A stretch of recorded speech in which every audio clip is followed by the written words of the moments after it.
One of those is continuity of care. One of those is good care coordination. And one of those is to be able to benefit from the long-term investments that one system makes.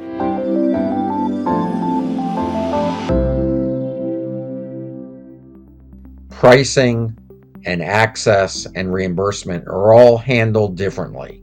And as soon as the pricing or the cost of these systems becomes so that people cannot make money in these systems, they just simply pull out. So there's not a true commitment to a specific model of care.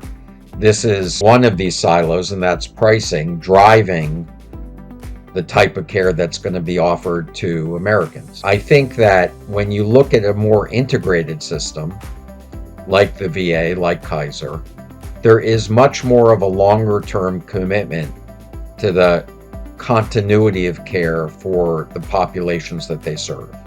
And I think that it's not a matter of one system is good and another system is not good, or that, for-profit health plans or for-profit healthcare is bad and not-for-profit is good. I think these are overly simplistic concepts, but I think we have to look at the principles of what needs to be in place to effectively deliver healthcare. And one of those is continuity of care.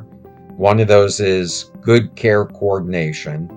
And one of those is to be able to benefit from the long-term investments that one system makes. That if you focus on prevention or you focus on chronic illness management, that patient's going to be in your system, or that you're going to be able to benefit from those investments years down the road.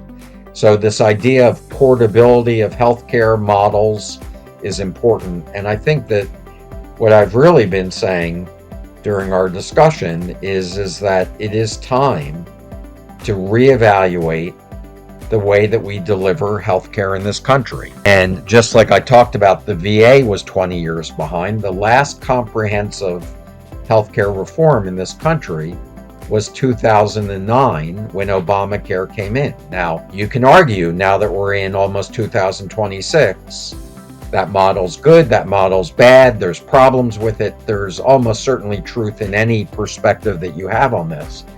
But the world has changed a lot since 2009, and it's time to take what we've learned during these last 15 years to be able to propose a new model of how we deliver care for the next couple decades.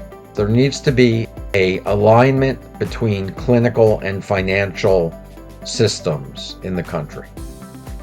There needs to be an ability to be able to have portability of healthcare across health systems, both with data but also with financial models.